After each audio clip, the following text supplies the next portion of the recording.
Alors, le voyage en immersion, c'est bien plus qu'une simple promesse, non?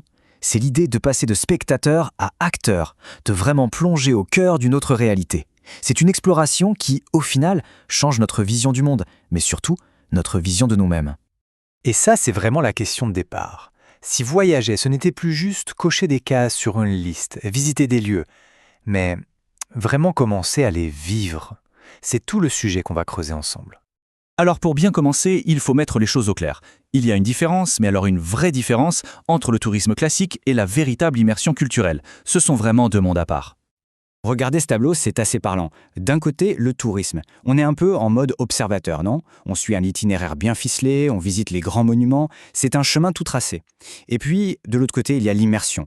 Là, on change complètement de posture. On participe, on s'adapte au rythme des gens sur place, on va à leur rencontre. C'est un peu un saut dans l'inconnu, c'est vrai. En fait, c'est l'idée d'échanger le confort de nos habitudes contre la richesse d'une découverte beaucoup plus authentique. Donc, pour le dire simplement, l'immersion culturelle, c'est ça. C'est l'art de vivre un pays de l'intérieur. C'est un peu comme si, au lieu de regarder la vie locale défiler par la fenêtre d'un bus, on était soudain invité à entrer, à s'asseoir à table. C'est vraiment ça, partager le quotidien, sans filtre, sans aucune mise en scène.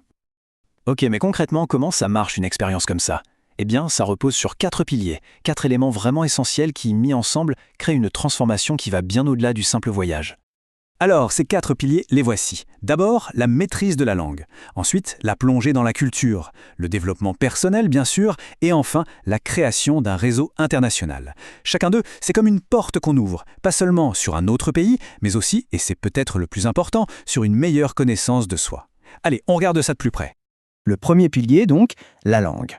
Et là, on oublie tout de suite les salles de classe et les manuels. En immersion, la vraie leçon, c'est quand on essaye de négocier le prix des légumes au marché, ou qu'on arrive enfin à comprendre une blague à la radio, qu'on se retrouve au milieu d'une conversation super animée. L'apprentissage n'est plus du tout théorique. Il est vivant, il est constant et du coup, il est incroyablement plus rapide. Deuxième pilier, la culture. Et là non plus, ça ne se passe pas dans les livres ou les guides touristiques. La culture, on la respire, littéralement. C'est en participant à un petit festival de village, en se faisant confier les secrets d'une recette de famille. C'est là qu'on commence vraiment à toucher du doigt ce qui fait battre le cœur d'un pays. Et tout ça, bien sûr, nous amène au troisième pilier, le développement personnel. Parce que l'immersion, par définition, ça nous pousse hors de nos repères. C'est un peu déstabilisant au début, mais c'est exactement là que la magie opère.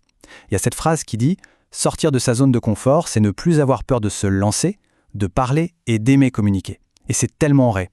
On apprend à s'adapter, à trouver des solutions, et on en ressort avec une confiance en soi qui a complètement changé.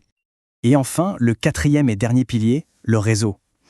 Attention, quand on parle de réseau ici, on ne parle pas de simples contacts professionnels. Les liens qu'on tisse en immersion, ce sont de vraies amitiés, parfois même des opportunités inattendues. En fait, on se crée une sorte de toile de connexion humaine qui traverse le monde entier. L'horizon s'élargit pendant le voyage, c'est sûr. Mais le plus fou, c'est qu'il reste large pour toujours. Bon, tout ça, c'est la théorie, et c'est déjà puissant. Mais en pratique, dans la vraie vie, ça ressemble à quoi un quotidien en immersion? Eh bien, les possibilités sont aussi vastes que le monde, littéralement.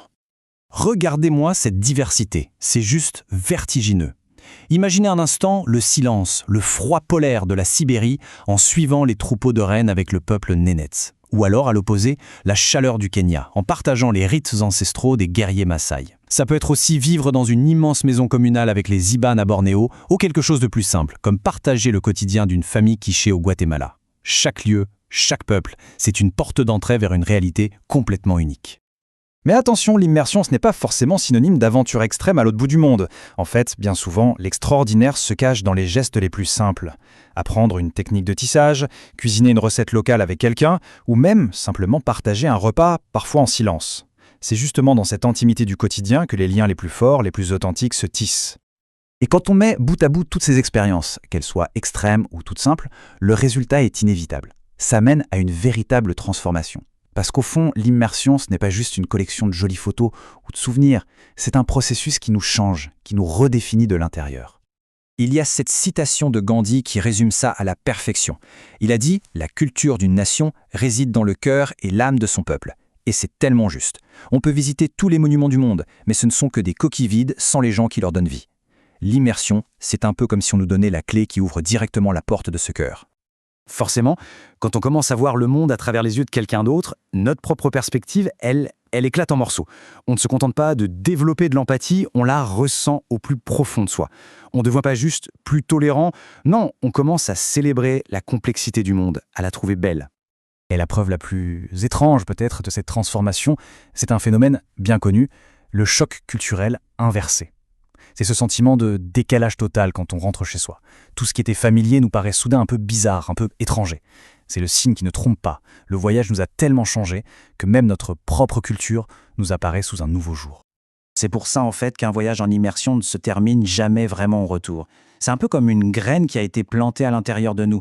C'est une aventure humaine qui continue de grandir, de nous enrichir avec ses leçons, ses souvenirs, ses amitiés, bien longtemps après avoir défait ses valises. Au bout du compte, on part pour découvrir le monde.